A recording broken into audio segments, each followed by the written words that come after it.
Hello, hello, hello, hello, hello. It's Monday, and we all know Mondays suck. But if you're here, thank you for joining. We're here to talk about whiskey, whiskey news, discover new whiskey, and hopefully teach you something new in the whiskey industry. I'm Jack Bigadoo. I'm your host, and I'm also known on the whiskey streets as the Hood Sommelier. I can't really talk today. It has been a Monday. But if you're here, thank you so much. Thank you for the likes. Thank you for the comments. Make sure you participate. We have an amazing guest on today. Um, Something different than the norm, something not very popular. And my goal in the industry is always to introduce you to something that you never heard of because myself, it was new to me. But the show doesn't start with us checking in with our sponsor. Our show is always sponsored by the Wisdom Glass. My favorite glass in the industry, if you guys see, is here is the Wisdom Glass, or called again the American Glass. One of my favorite glass, and they are gracious enough to be our sponsor. That's what I use to actually taste my whiskey now.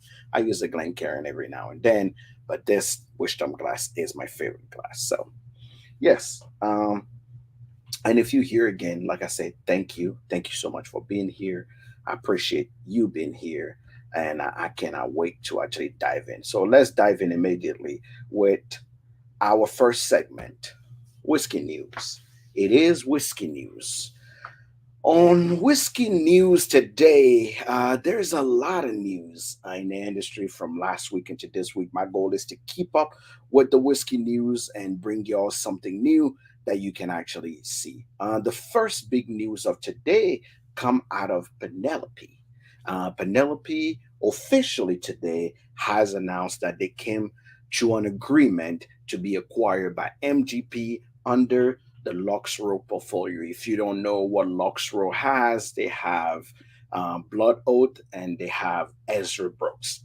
So they are now Luxro. This make a lot of sense and is a very smart move for Penelope because Penelope, since the beginning, they're a non-distilling um, brand. So they never distill. They get all their product from MGP, and what better than to go to the place where you get your product to be able to come and create this alliance and be acquired by them. What does that mean for Penelope? I haven't seen when MGP bought Luxro. I haven't seen anything major happen. They kind of stayed the same. So I'm hoping Penelope stayed the same. What happened usually when a brand is acquired, the consumers start getting nervous because there may be some changes, and that's really what people are afraid of. And but if you think about it, anybody that is a distiller, that's the biggest dream. You distill, you start your business, and next thing you know, a bigger brand come and acquire you and give you the possibilities to do more, right? So thank you for joining. Thank you for being here. If you here, share this with your friend, whiskey lovers, partners, so they can come and join us and enjoy the party. Um, the second news in the industry is Barrel. Barrel finally have their, I like to say, dedicated rye. They have a line of rye. Again, Barrel is another company that does not distill, but source most of their whiskey from Tennessee, Indiana, and Kentucky. And now Barrel is have their exclusive line. Um, they of rye. Their rye now is going to be, the way they're going to release this is kind of interesting because what they're deciding to do is to take their whiskey, their rye, and start aging it in different experiment umbrana, port cask, all different type of cask that they're going to put out there. So you know, we support Barrel. Can't wait to see what they come up with, and we can't wait to try it. But if you're here, welcome, interact with us. Thank you so much for being here. um, Again, let's get this in, like, share again, and subscribe to the channel so we can keep having the fun and interact with your fellow whiskey lovers. Next news come out of Barstown. Barstown is is releasing something interesting this Friday. This Friday, they're releasing their Scout and Scholar release. This is going to be a distillery release only, and it's a 12-year-old whiskey that have been aged in the 50-year from. I have to let me make sure I'm not lying about this because it was a little complex when I read it. But this is to honor. Um, yes. All right. Perfect. Bars down. I have to make sure that I get you the right news. Otherwise, that'll make me a terrible news reporter. Um, yes. Well, this is a 12-year-old Kentucky bourbon finished for 8 months in barrel that previously held master distiller Stephen Nelly, a 50-year blend, and his imperial wheat beer. So it's a 12-year-old whiskey that was finished in a barrel that held a wheat beer. So a finished 12-year-old whiskey, hopefully something amazing, something tasty. So uh, that is what I know about that. Haven't had a chance to try it, so I cannot tell you for sure what I know. Another place that some news came out of is Buffalo Trace. And if you guys are not familiar with the Charter Oak, the old Charter Oak or Charter, the old Charter is called. There is pretty much a Buffalo Trace version of their wood series. For all of you guys who may be a little confused, bourbon can be aged in oak, but they didn't say which type of oak. So it doesn't have to be American oak. It can be any type of oak. So they kind of playing a little bit on that oak place, and I think this one is a Spanish oak. They have a French oak. They have. I think this is the sixth of the series of their oak series. So if you see it on the market and you want to play with this Spanish oak, I think I'm getting a sample of it. I will try it and I'll review it and tell you guys what I think. For me, it's quite interesting. I love when people become adventurous. So that's really what it is down to. The next distillery that is bringing something new or brought something new this week is Blue Run. Blue Run also release their series that they're calling the Mother's Day series. Pretty much is rye whiskey that are single barrel that have been picked by their uh, master blender that actually released this. This is for mothers or Mother's Day. They have a pink, you can see this copper design on it. And really, what is down to what this is about is 10 different single barrels that have each the name of either the founders or somebody important to Blue Run that is a woman that made an impact in their life. So there you have it. They are actually available still on Sealbacks last time I checked.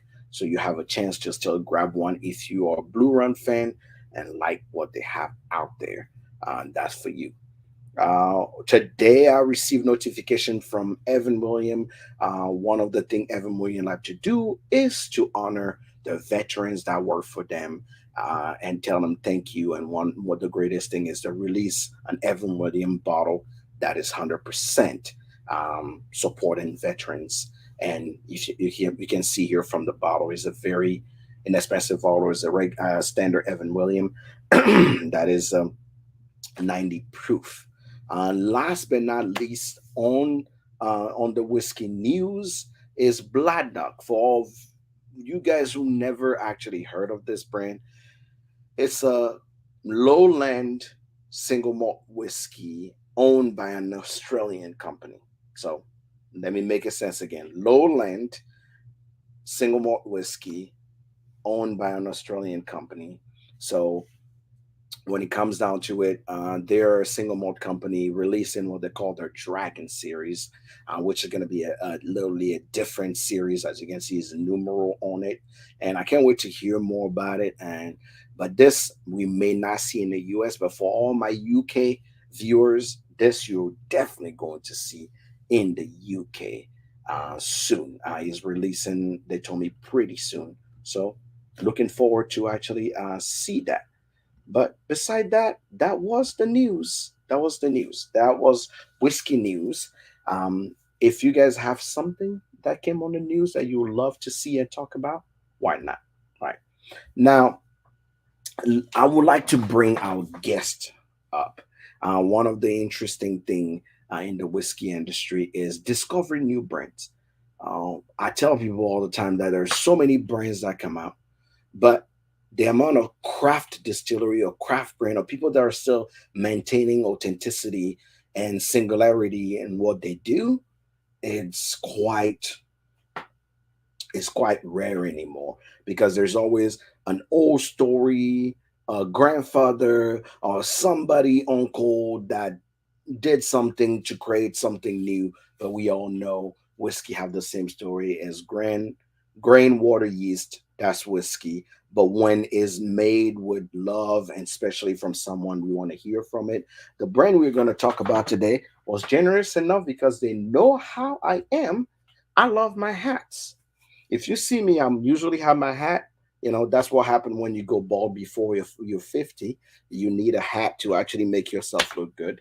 And the brand we're talking about is Mystic Farm and Distillery. I can't wait. I would like to bring Mike on so Mike can tell us about Mystic Farm and Distillery. Ladies and gentlemen, let's welcome Mike. What's up, Mike? Hey, how goes it, guys? It is going. Everybody here's Mike. Mike, tell us about Mystic. What is Mystic? Because I just found out about this brand a couple months ago. Awesome, cool. So I'll tell you a little bit about Mystic. It was really a hobby that got out of control. I was a software engineer and met my business partner who was an attorney. I had been brewing beer and worked in the craft beer industry a little bit in college. And so I had always been brewing beer and had really got passionate about whiskey about 2002. So I was really into whiskey, really diving in, really get into it. I'd first distilled in a college organic chemistry class. So that was kind of my first introduction to distillation and really got into whiskey. And I had really understood making beer, mashing, fermenting, really got yeast down, all that. And then in 2013, we decided to launch Mystic with our bourbon, our spiced bourbon liqueur. So that was our first product in 2013. So you go from software engineer to distiller. Yeah. That's a huge jump. And this is good. This is also going to be on LinkedIn. So if you hear and you're listening to this man, this is you understanding the gap between field, right? From software engineers to, and the craziest thing is there's so many people that are in the whiskey industry that come from so like vast background that is so shocking sometimes when you hear it like, did you go from being what did you say you were this and you are now a distiller? And they're like, yeah, that's Yeah. it's a decent thing to understand. So Mystic, how does the name came about? Yeah. So we were really into using different wood profiles and experimentation when we first started. And we were using some wood called Palo Santo wood from South America. Mhm. And that wood, shamans use it as a tea, as an incense. So we kind of came up with that mystical name. And then when we went to go and incorporate and get a trademark, we found out that the first 10 names we wanted were all trademarked. Mhm. So we ended up coming up with the Mystic name because of that wood we were playing with. We ended up not using the Palo Santo wood long term in any products, but it kind of inspired the mystical name. And it's something were able to trademark and kind of jump on. And then in 2015, we were able to move out of downtown Durham, buy a 22-acre farm, and move out there, start farming all of our own grains, and really go grain to glass starting in 2015. Absolutely. So what's the first bourbon you guys released? Because you sent me three two different kind, but uh Yeah, one so one double barrel and your regular one, which is your bourbon whiskey, the pot still one. Which one did you release first? so the first release of bourbon would have been our Heart of Mystic, we call that, and it's a single barrel cask strength bourbon.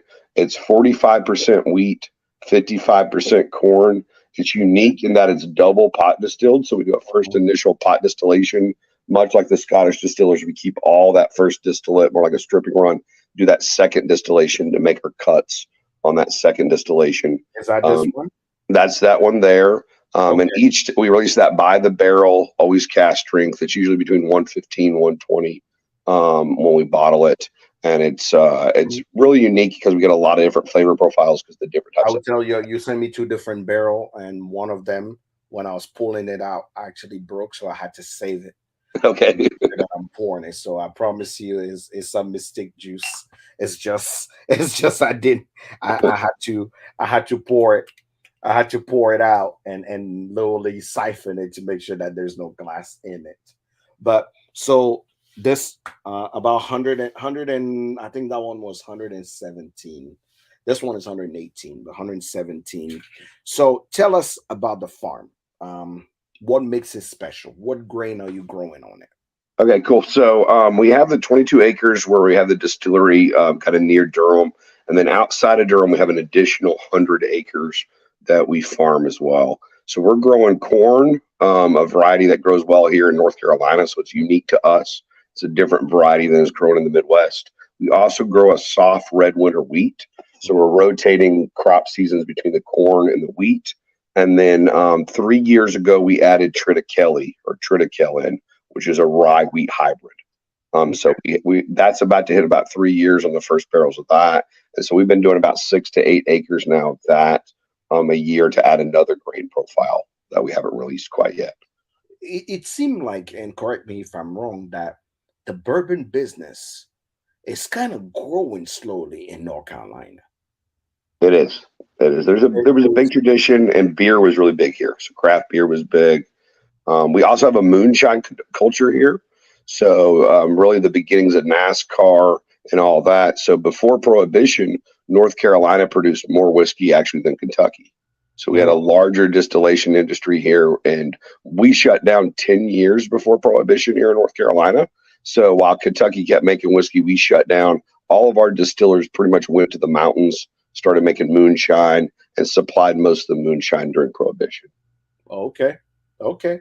So So I've met a lot of those families that used to run those distilleries and now have started back up. So it's kind of cool to see those. what is the mash bill on this first release that you guys did? Okay, so it's 45% wheat, Hmm. 55% corn. We at first did some initial batches where we used 5-10% barley, and we just really did not like the flavor profile out of the barley that we were getting. And we liked just going with all wheat and corn. We use an enzyme instead of the barley to let us get that high percentage of wheat. And we like to go in at a high entry proof.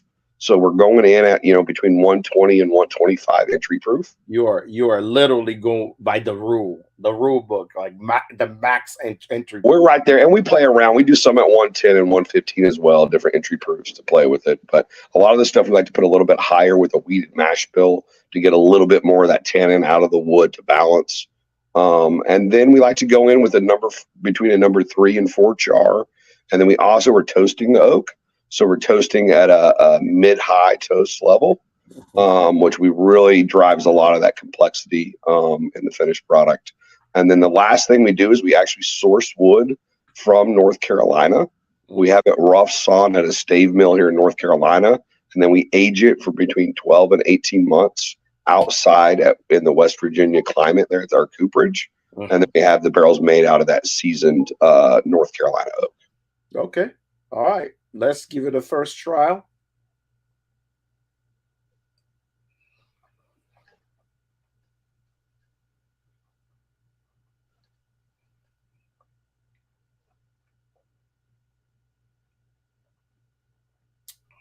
All right.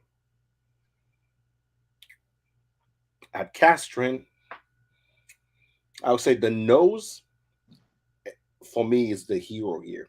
I really love the nose on the whiskey. Yeah, Now, the spice level is interesting. it's high.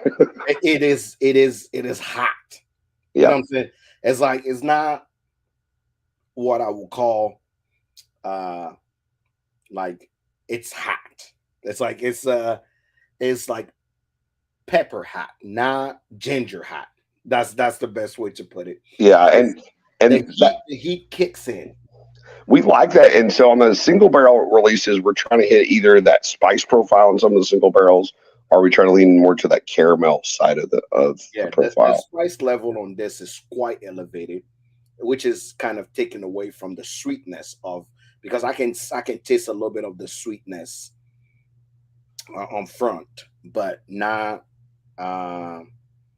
what do you call it? Not as it goes down. As it goes down, you get that heat that's going down on it. But are these all you made them as single barrels only? Yeah, so on the heart, we're going to release. We're going through 3 barrels a month of the Heart of Mystic. So we're doing 3 barrels a month of that, and they all vary pretty much on profile. We like to do one that's kind of spicier, one that's more caramel and sweeter, and then we Okay. like to do one that's just kind of funky too. So that's we're trying to get like 3 different profiles on those. And then the next ones I have for you is our bottled and bond, and that's going to So be this was the one you originally sent me, the bottle yeah, and bond mystique. This right here, I will have to tell you. So 4 years old, I'm assuming. yeah, right. They were all right about 4.5 on that one. 4.5 years old, and you have it pot still.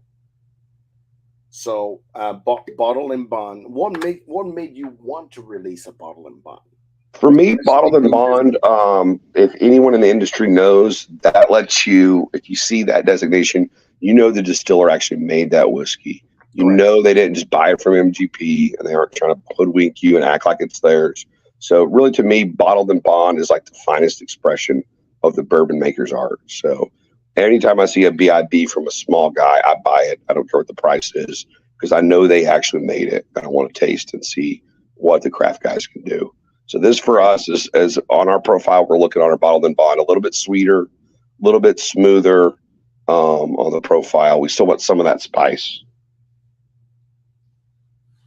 You see, there's a reason why I had you come on the show.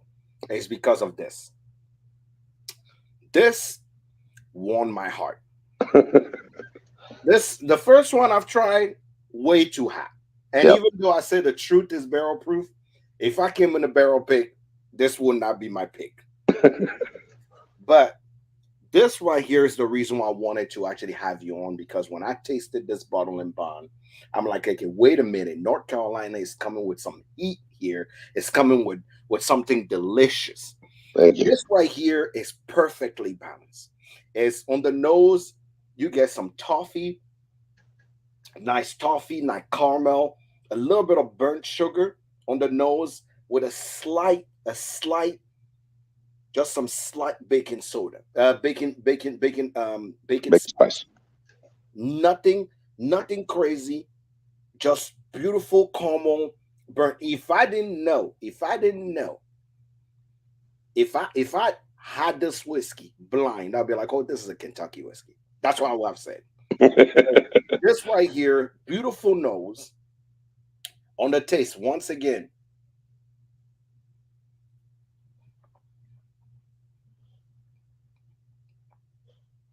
some toffee.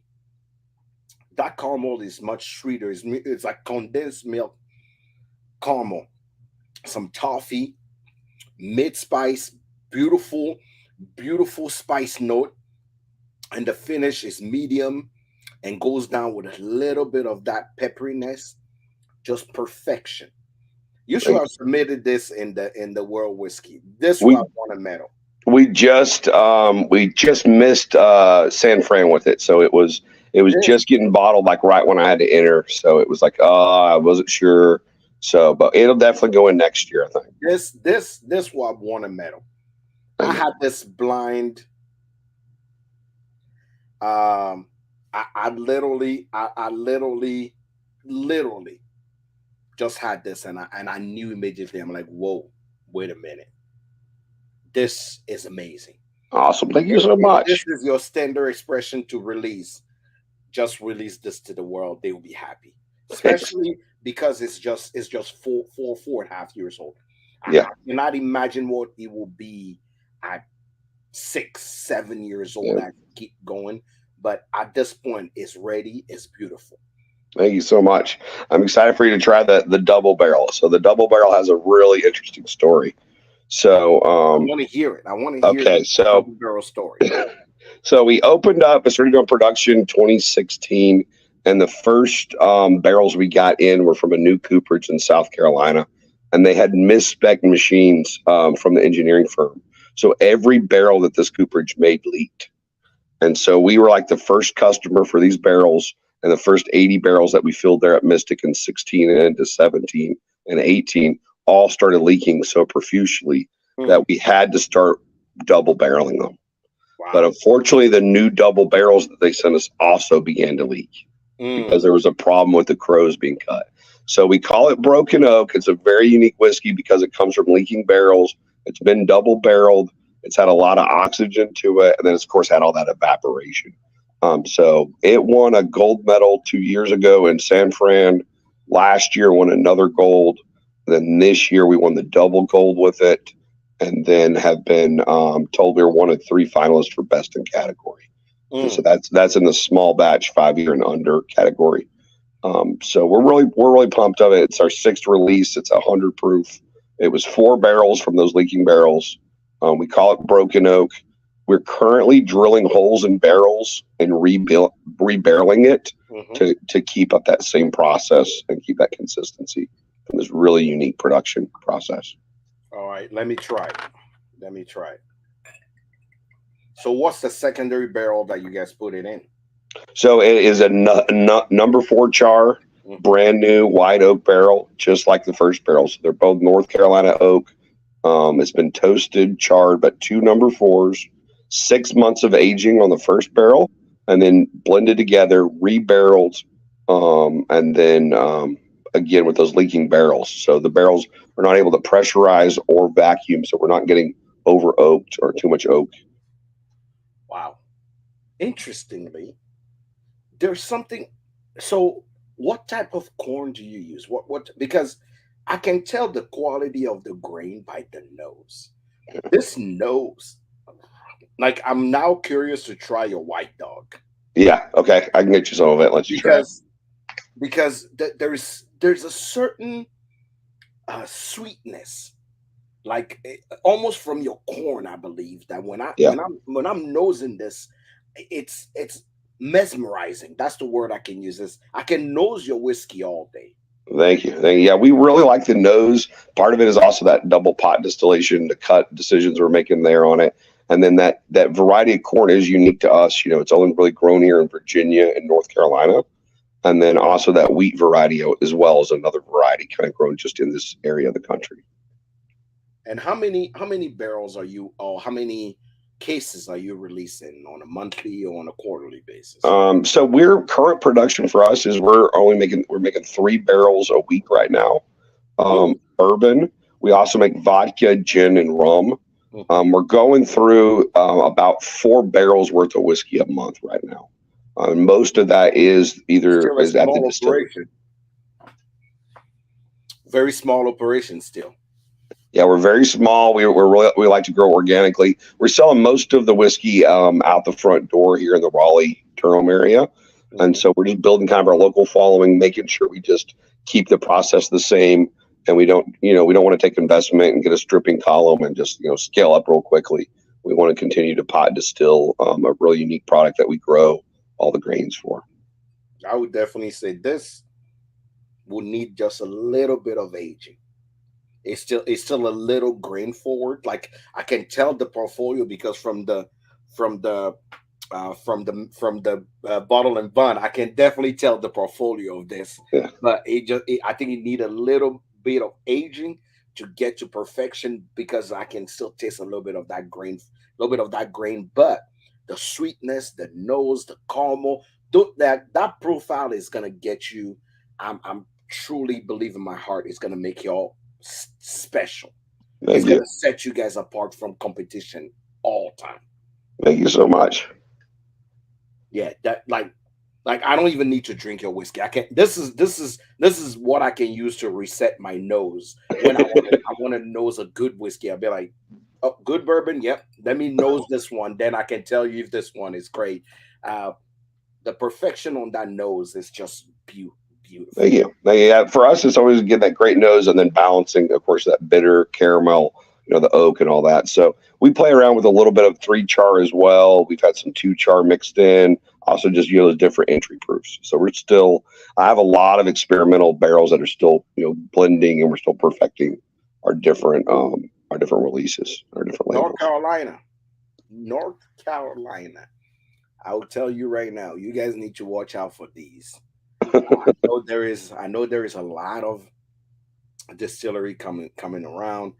Uh, but I feel like North Carolina got something to prove. I'm now very curious to see how your ride come out because Yeah, yeah. The Triticale rye, I'm telling you, it's perfumey. It came off the still really perfumey. Like I'm pumped. It has a lot of. It's like a rye wheat mix, and it's Mhm. just about to hit 3 years old. The first batches of it, so we're really pumped to release it. Somebody immediately asked, and I'm sure the question you did answer that. And Julian asked to say, "Hey, are you guys in Florida?" The answer probably is no, not right now.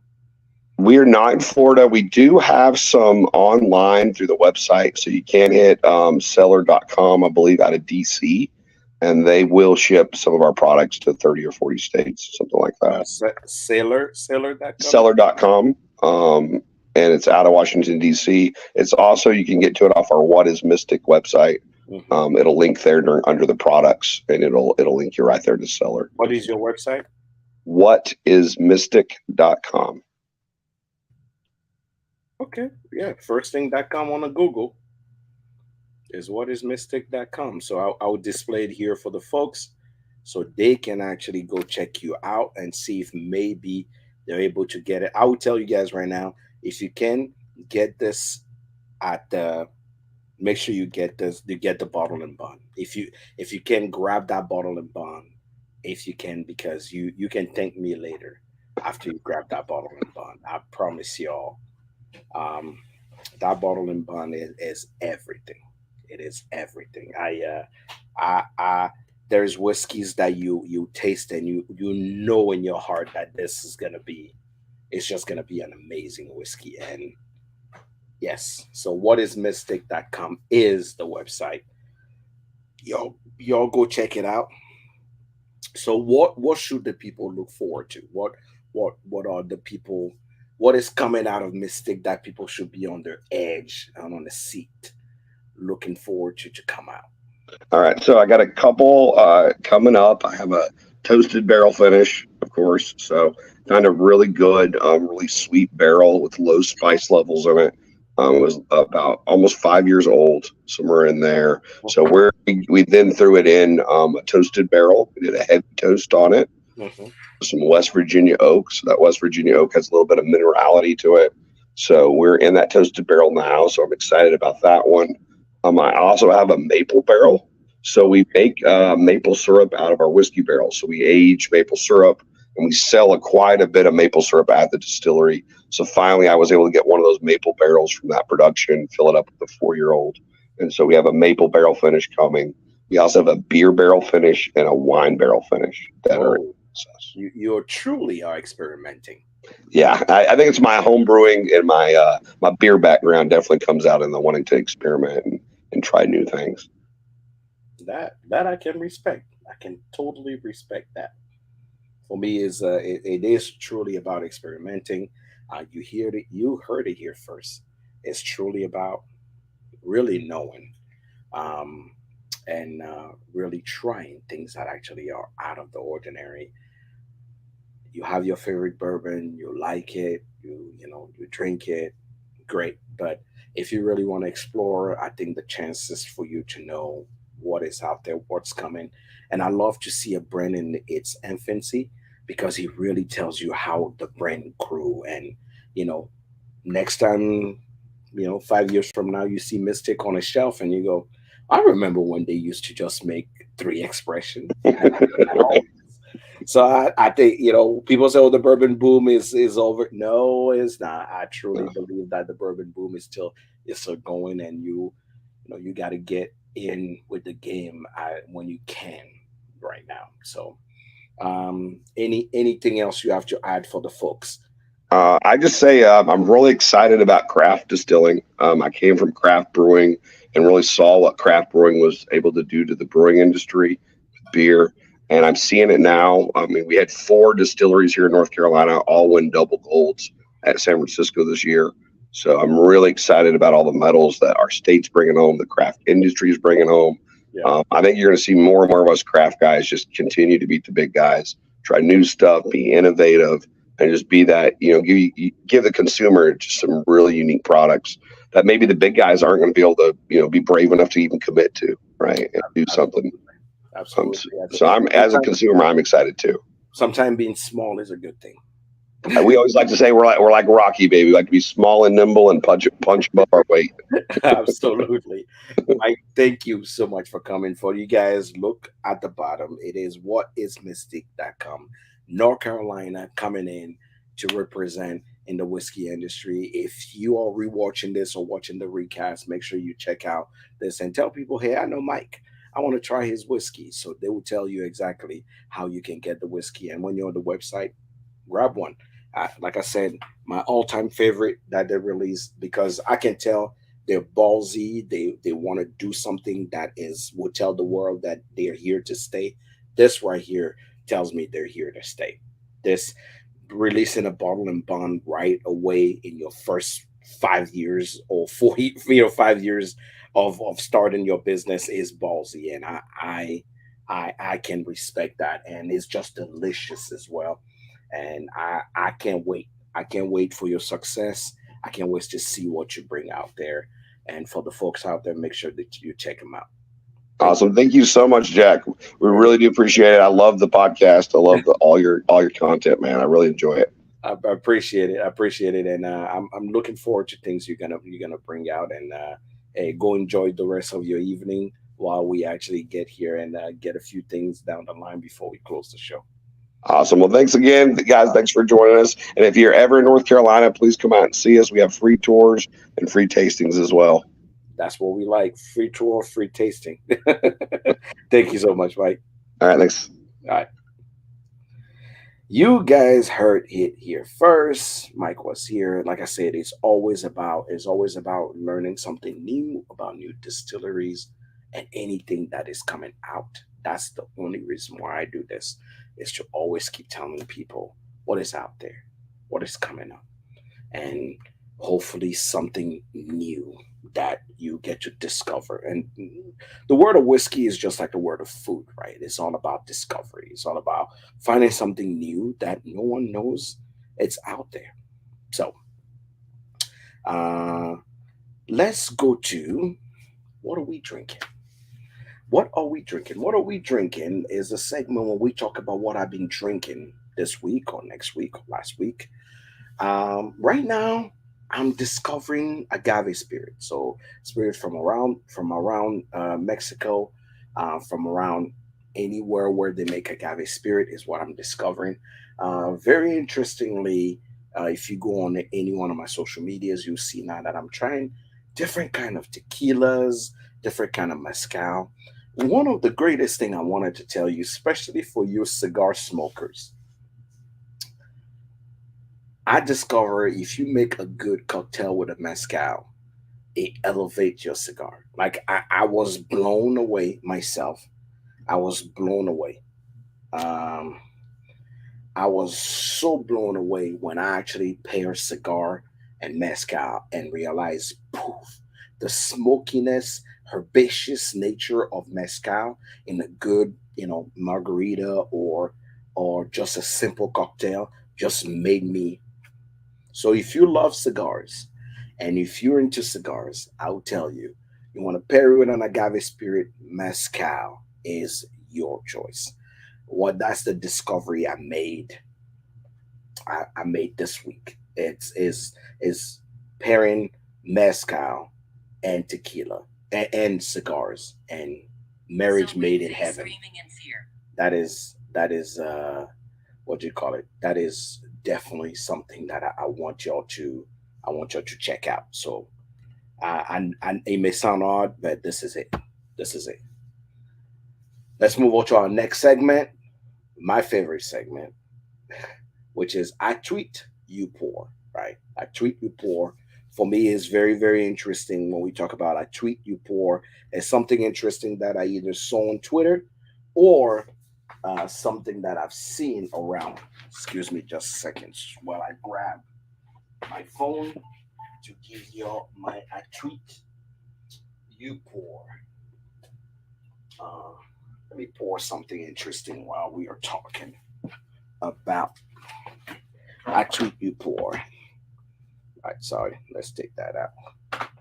Our next pour, a treat you pour. For all of you guys watching, let's pour ourselves some Jack Daniel rye for the show. Jack Daniel rye.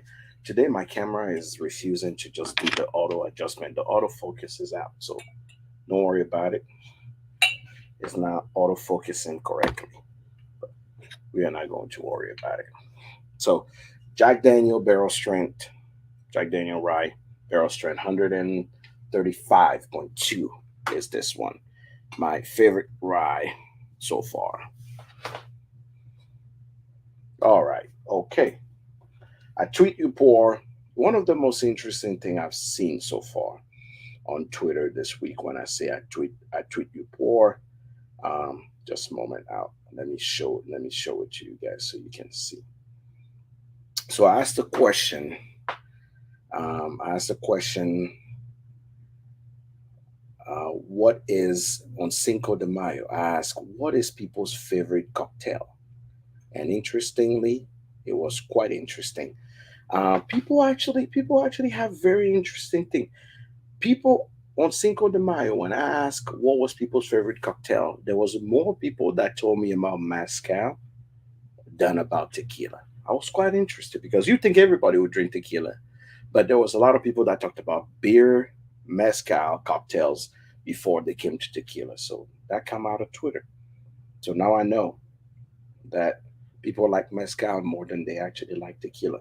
That's what I've learned this week. A lot of interesting thing I've learned this week. Um, if you haven't watched the news, whiskey news, like I said, the breaking news today is MGP purchase Penelope. So if you missed it, it was on the news, on the whiskey news. MGP bought Penelope. But this is the time where I will take any question that you guys have, so we can see if anybody have any specific question um, for me at this time. But before we actually get into the closing and talk about upcoming news, any questions?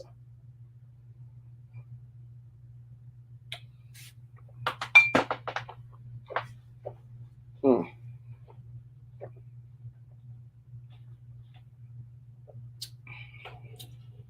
You know what? This Jack Daniel Barrel Proof only tastes good when it's cold. When it's hot, it's like it's a little too much. Because but when it's cold, and I haven't drank bourbon in about, well, in about 3 weeks. No, two, in about, yeah, the whole week. Because I've been drinking tequila. So when you go back to bourbon, it's quite interesting. Okay, let's get to upcoming news. Upcoming news. What is upcoming? A few things that are upcoming. If you are around on February, the last will be the last on I say on February. Well, end of this week, we are finally judging the last part of the Ascot Award, so you get to know who are the winners after, who are who are the winners after the Ascot Award. So we'll be recording. You guys get to see it, and we will choose at the final winners on the Ascot Award. So watch out on Fred and Minnick channel for that. Um, I don't have a lot personally happening after this month of tequila. Is when I'm actually going to go back. I have plenty of reviews of bourbon that is coming up. Some Mictors, some plenty of whiskeys that are coming up. We have guests that are coming on. We are working on it right now. Hopefully by next week, by a couple of days, I will know if next week we'll get Melissa McCarthy and the distillery have brought forces together to create a whiskey called Big Nose Kate. And my goal is to have them on to talk to you so you can actually know exactly what is Big Nose Kate. It's interesting because reading this book of Doc Swinson and Big Nose Kate, there's a long American history here, and it seemed like is there's a lot to learn there about the history of this whiskey. So, for all of you guys who don't follow here on Instagram, that's where I post content at least daily and bring things up, or on my TikTok account. But um, yes, we have a segment called "You Done Effed Up," and right now, I don't have anything yet. I have a couple things brewing, but I want to make sure I verify my sources before I remind people you done effed up. So I have a couple things that I'm working on, and when I bring you the you done effed up, you have to actually uh, I have to have all the proof to back it up. Next week, we're going to talk about you done effed up and talk about people that like allocations, but don't want to put in the work to get whiskey allocations. That's what we're going to talk about. People that like to get allocations, but never want to put in the work or support or anything, but yet they want allocations. So that's what we are going to talk about next week on You Done Effed Up. That's what we're going to talk about. But for now, we are keeping it. We're not choosing violence today. We are keeping it PG today, and we are making sure that we are keeping it clean at least for today. But again, thank you so much for being here. I try to keep this as short and simple as possible, but as we progress, as we bring more guests in, we are going to have more to talk about. For all of you guys that are here, this is a quick, short 45 minutes to actually bring you in, just remind you that I'm still here. I may be very busy, but I'm still here, and we are going to make sure this really continues. I have some amazing guests lined up for June. A lot of new whiskey that you guys have never heard of. We're gonna bring them on. They're gonna talk about it, and you guys gonna hear about it. If you hear and you support the channel, thank you so much. I want to thank our sponsor, the Wisdom Glass, for always believing in me, believing in my dream. The American Glass that help with all our tasting. Thank you all for being here. Thank you all for always supporting, and I will see you